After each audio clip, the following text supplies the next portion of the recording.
শুধুমাত্র এই দামোদর মাসে প্রাতঃস্নান করার মাধ্যমে তিনি কৃষ্ণকে প্রতিরূপে লাভ করেছিলেন।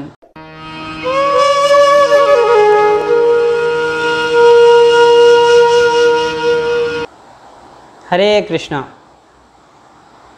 আগামী 20 অক্টোবর 2021 থেকে 19 নভেম্বর 2021 অবধি শ্রী শ্রী দামোদর ব্রত মহোৎসব, কার্তিক ব্রত বা দামোদর মাস।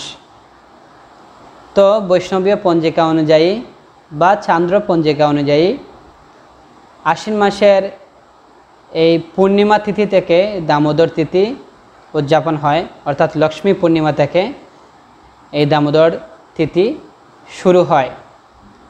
তো শাস্ত্র অনুযায়ী আগামী 20 অক্টোবর থেকে নভেম্বরের 19 তারিখ অবধি এই দামোদর মাস বা কার্তিক ব্রত মহোৎসব পালিত হবে।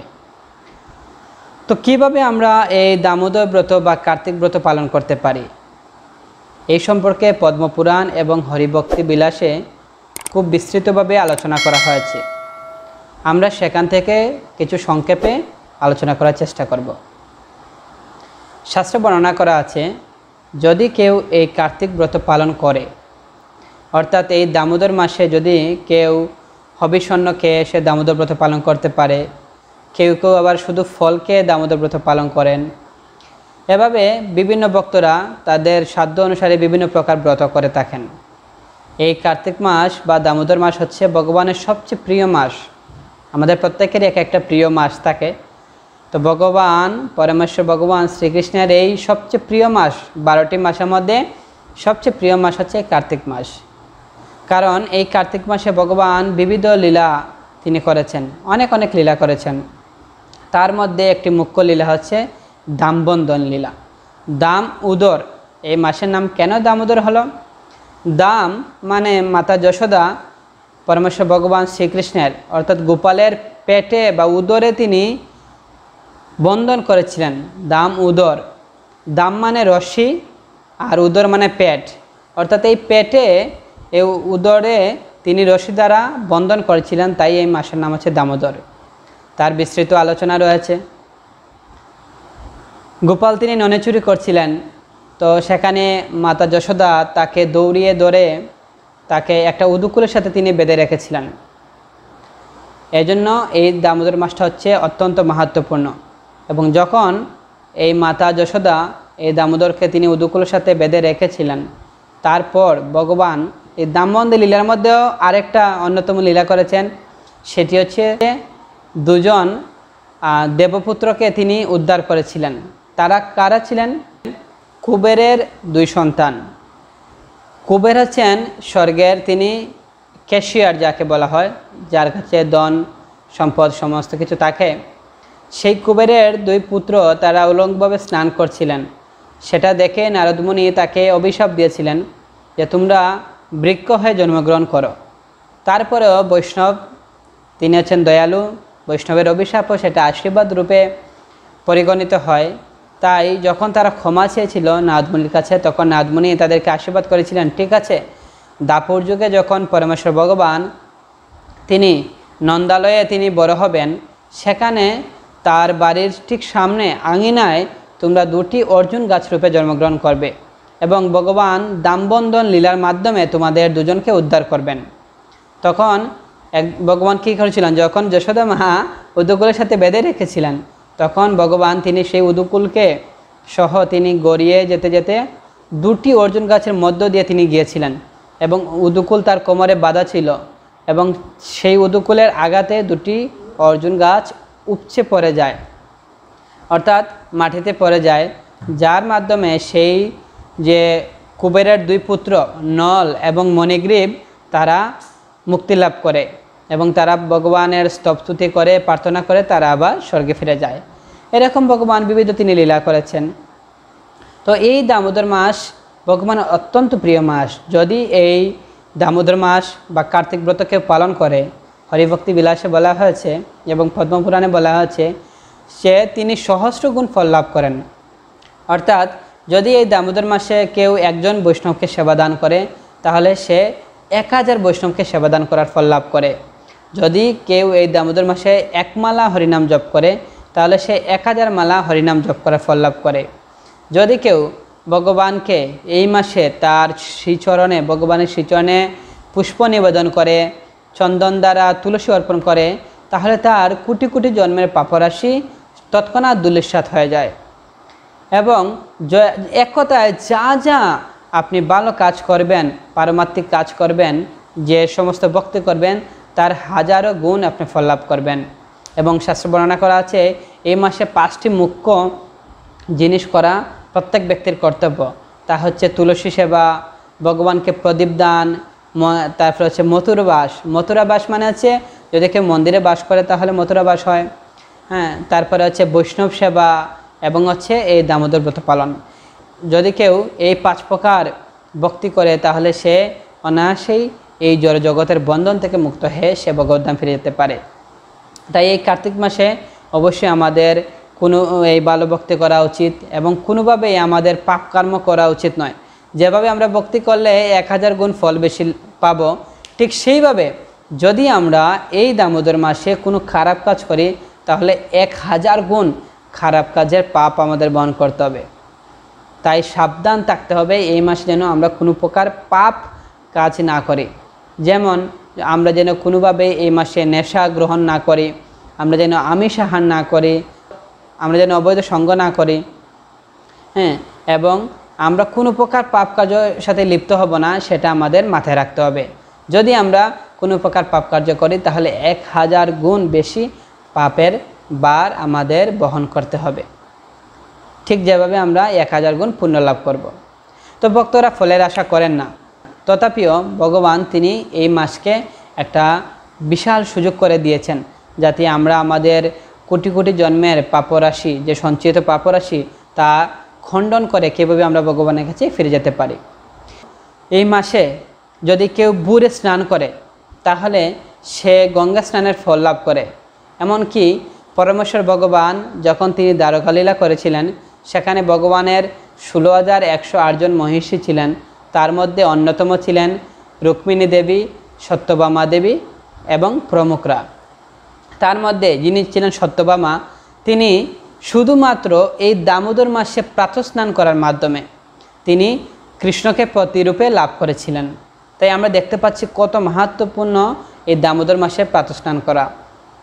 প্রাতঃস্নান মানে ব্রাহ্ম মুহূর্তে স্নান করা। ব্রাহ্ম মুহূর্ত সময়টা হচ্ছে সূর্য উদয়ের 1 ঘন্টা 36 মিনিট আগের যে সময়টা, সেই সময়টা 48 মিনিট স্থিতি থাকে, সেই সময়কে বলা হয় ব্রাহ্ম মুহূর্ত। যদি কেউ এই দামোদর মাসে ব্রাহ্ম মুহূর্তে স্নান করে তাহলে সে সাক্ষাৎ গঙ্গা স্নানের ফল লাভ করে। ঠিক যেভাবে এই পুরো দামোদর মাস এই ব্রাহ্ম মুহূর্তে স্নান করার মাধ্যমে, একমাত্র ব্রাহ্ম মুহূর্তে স্নান করার মাধ্যমে স্বয়ং সত্যভামা দেবী পরমেশ্বর ভগবান শ্রীকৃষ্ণকে প্রতিরূপে লাভ করেছিলেন। তাহলে যদি আমরা এভাবে পুরো দামোদর মাস ব্রাহ্ম মুহূর্তে স্নান করি তাহলে আমরা কত সুকৃতি অর্জন করতে পারি সেটা আপনারা নিজেই বিচার করুন। তাই আসুন আমরা এই দামোদর মাসে সম্পূর্ণ প্রকার পাপ কার্য থেকে বিরত থেকে আমরা প্রতিদিন প্রাতঃস্নান করে ভগবানকে জাগিয়ে ভগবানকে একটু মিষ্টদ্রব্য ভোগ দিয়ে আমরা এই দামোদর অষ্টকম কীর্তন, গুরুবা অষ্টকম কীর্তন করি, আমরা একটু হরিনাম করি। প্রতিদিন যতটুকু পারেন বেশি জপ করার চেষ্টা করুন। যারা 2 মালা করছেন আপনারা 8 মালা জপ করার চেষ্টা করুন। যারা 8 মালা জপ করছেন তারা 16 মালা জপ করার চেষ্টা করুন। যারা 16 মালা করছেন তারা 32 মালা জপ করার চেষ্টা করুন। এবং প্রত্যেকে একাদশী ব্রত পালন করা অবশ্য কর্তব্য। এবং ভুলেও কোনো প্রকার আমিষ আহার, নেশা, অবৈধ সঙ্গ এগুলো কোনোভাবেই করা যাবে না। এই মাসটা হচ্ছে অত্যন্ত মাহাত্ম্যপূর্ণ। তাই আমাদের এই 12 মাসের মধ্যে এই কার্তিক মাস বা দামোদর মাস হচ্ছে অত্যন্ত মাহাত্ম্যপূর্ণ। তাই এই মাসকে হেলায় হারাবেন না। তাই এই মাসে বেশি বেশি করে হরিনাম জপ করুন। ভগবানকে প্রতিদিন ভোগ লাগিয়ে আপনারা প্রসাদ পেতে পারেন। আমাদের অনেক ভক্তরা এই মাসে হবিষণ্য বা ফলকে এই দামোদর ব্রত পালন করেন। হবিষণ্য শব্দটি এসছে হবি যুগ অন্ন। হবি মানে বলা হয় ঘৃত, আর অন্ন মানে অন্ন। এই ঘৃত মিশ্রিত অন্নকে বলা হয় হবিষণ্য। হবিষণ্য কীভাবে তৈরি করবেন? একবারে আতপ চাল একবার সিদ্ধ দিয়ে, একটু আতপ চালের সাথে একটু মুগ ডাল, একটু সবজি মিক্স করে একবার সিদ্ধ হবে। সেখানে কোনো প্রকার মশলা কোনো প্রকার তৈল ইউজ করা যাবে না, ব্যবহার করা যাবে না। এই একবারে সিদ্ধ দিয়ে শুধুমাত্র সন্দক লবণ ব্যবহার করে সেই অন্ন ভগবানকে নিবেদন করে সেটা গ্রহণ করাকে হবিষণ্য বলা হয়। এভাবে হবিষণ্য মাত্র দুবেলা, সকালে এবং বিকালে খেতে পারেন, সূর্য অস্ত যাওয়ার পূর্ব মুহূর্তে। সূর্য অস্ত যাওয়ার পরে সেটা গ্রহণ করা যাবে না। আবার কিছু কিছু ভক্ত একবেলা গ্রহণ করেও এই ব্রত পালন করে থাকেন। এবং যারা ভালো তপস্বী আছেন তারা কি করেন, তারা শুধুমাত্র ফলকেও এই পুরো দামোদর ব্রত তারা পালন করেন পুরো 1 মাস ব্যাপী। তো যারা এই দামোদর ব্রত হবিষণ্য বা ফলকে করতে পারবেন না, আপনারা কি করতে পারেন, আপনারা ভগবানকে ভোগ নিবেদন করে এই পুরো মাস আপনারা ভগবানের প্রসাদ গ্রহণ করতে পারেন। হ্যাঁ, এবং বিভিন্ন প্রকার আপনারা উৎসবের আয়োজন করতে পারেন, ভক্তদেরকে নিমন্ত্রণ করতে পারেন, বৈষ্ণব সেবা দিতে পারেন। এভাবে আপনারা এই দামোদর ব্রত পালন করতে পারেন। এবং এই দামোদর মাসের সবচেয়ে মুখ্য যে জিনিসটা হচ্ছে সেটি হচ্ছে ভগবানকে প্রদীপ দান করা। প্রতিদিন সন্ধ্যাবেলায় আমরা ভগবানকে প্রদীপ দান করব। কিভাবে প্রদীপ দান করব? হয়তো মাটির প্রদীপ আমরা ব্যবহার করতে পারি, নতুবা কলা গাছের যে ফুল রয়েছে সেটা কেটে আমরা ব্যবহার করতে পারি। আমাকে কয়েকজন ভক্ত প্রশ্ন করেছেন আমাদের টেলিগ্রাম গ্রুপে যে প্রভু, আমরা একটা প্রদীপ কি অনেকজন ব্যবহার করতে পারবো? সেটা ঠিক না।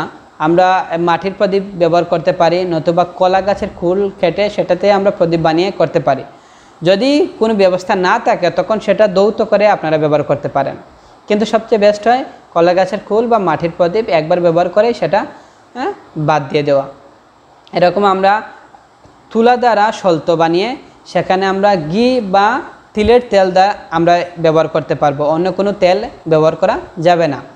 ঘি বা তিলের তেলের সাথে এই তুলো দ্বারা সলতা তৈরি করে সেটা ভিজিয়ে এবং সেটার মধ্যে আমরা কর্পূর মিশ্রিত করে পরমেশ্বর ভগবান শ্রীকৃষ্ণ, পরমেশ্বর ভগবান শ্রী শ্রী রাধা দামোদর এবং যশোদা দামোদরের শ্রীচরণে আমরা গড়ির কাটার মতো কি করতে পারি, ডান দিক থেকে আমরা ক্রমান্বয়ে আমরা কি করতে পারি, ডান দিক থেকে আমরা কখনোই বাম দিক থেকে যাব না, আমরা ডান দিক থেকে ক্রমান্বয়ে আমরা প্রদীপ দেখাতে পারি। গড়ি কাটা যেভাবে ডান দিক থেকে ঘুরে সেইভাবে আমরা ডান দিক থেকে ক্রমান্বয়ে আমরা ভগবান শ্রীকৃষ্ণের চরণে বা ভগবান দামোদরের চরণে 4 বার, নাভি কমলে 2 বার, মুখমণ্ডলে 3 বার এবং সর্ব অঙ্গে 7 বার এভাবে আমরা ভগবানকে প্রদীপ দেখাতে পারি।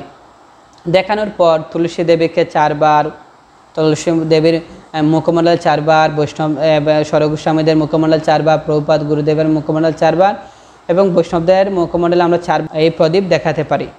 এবং আমরা আকাশ প্রদীপ দিতে পারি এই মাসে।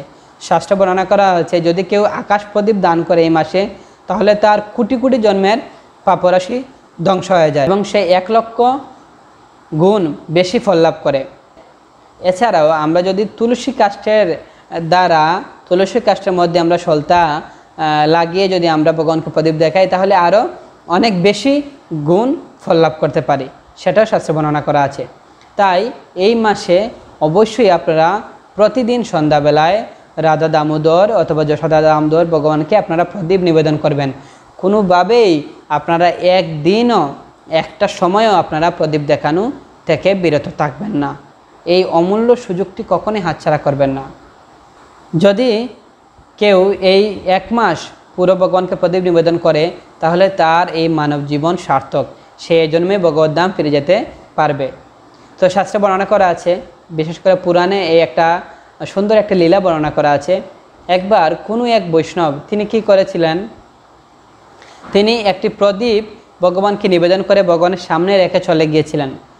আর তার কিছুক্ষণ পর একটি মুশিক বা একটি ইঁদুর সে এই ঘৃত খাওয়ার উদ্দেশ্যে সেখানে এসেছিল এবং সে যখন ঘৃত খাচ্ছে তখন তার মুখ লেগে প্রদীপটা উজ্জ্বলিত আরও বেড়ে গিয়েছিল। প্রদীপের আগুন সলতাটা সামনের দিকে এগিয়ে যাওয়ায় আগুনটা বেড়ে গিয়েছিল, যার কারণে সে পরবর্তীতে যখন মারা যায় তখন ভগবান তা কী করলেন, তার বিষ্ণুদূতকে পাঠালেন তাকে ভগবত ধাম নিয়ে যাওয়ার জন্য।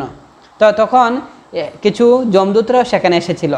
তো যখন যমদূতরা এসেছে তারা বলছে এই আত্মাকে আমরা নিয়ে যাব। তো বিষ্ণুদূতরা বলছে না না, এটাকে আমরা নিয়ে যাব। তো যমদূতরা বলছে কেন, আপনারা কীভাবে নিয়ে যাবেন? বিষ্ণুদূতরা বলছে দেখো সে ভগবানকে প্রদীপ দেখিয়েছে। তো যমদূতরা বলছে ও তো ইচ্ছে করে প্রদীপ দেখায়নি ভগবানকে, সে কী করছিল, ঘৃত খাওয়ার উদ্দেশ্যে সে সেখানে মুখ দিয়েছিল, আর তখন সলতাটা বেড়ে গেছে, আগুনটা আরও বেড়ে গেছে এবং এই প্রদীপটা একটু নাড়াচাড়া হয়েছে। তো সেটা তো সে ঘৃত খাওয়ার উদ্দেশ্যে দিয়েছে। তখন বিষ্ণুত্রা বলছে, এই দামোদর মাসে যদি কেউ অজানাভাবে এক নিমেষ কাল মানে হচ্ছে 1 সেকেন্ডেরও খুব কম সময়, 1 নিমেষ কাল যদি কেউ ভগবানকে প্রদীপ নিবেদন করে, বা এই প্রদীপ যদি উজ্জ্বলিত হয় কারো মাধ্যমেও, শুধু সে যদি প্রদীপ নাও দেখায়, কারো প্রদীপ দেখানো, সেই প্রদীপ যদি সে উজ্জ্বলিত করে, তাহলেও সে কোটি কোটি জন্মের পাপ থেকে মুক্ত হয়ে যায় এবং সে ভগবদ্ধাম ফিরে যায়। তাহলে একটা ইঁদুর যদি শুধুমাত্র প্রদীপটা একটু উজ্জ্বলিত করার কারণে, তার তাপটা একটু বাড়িয়ে দেওয়ার কারণে সে যদি ভগবদ্ধাম ফিরে যায়, তাহলে যদি আমরা 1 নিমেষ নয়, আমরা যদি কিছু মুহূর্ত আমরা ভগবানকে প্রদীপ নিবেদন করি, স্বতঃস্ফূর্তভাবে নিজে থেকে আমরা যদি প্রদীপ নিবেদন করি, তাহলে আমাদের কি গতি হতে পারে। তাই এই এত সুযোগ আমরা কেন হাতছাড়া করব? আমরা কলিযুগের মানুষ অত্যন্ত পাপী, এটা ঠিক, অনেক সমস্যা আমাদের কলিযুগে, কিন্তু সবকিছুর মধ্যেও ভগবান আমাদেরকে বিশেষ বিশেষ সুযোগ দান করেছেন। কলি দোষ নিধি রাজন অস্তি এক মহান গুণ। এই কলিযুগ যদিও দোষের নিধি, কিন্তু তার এক মহান গুণ আছে।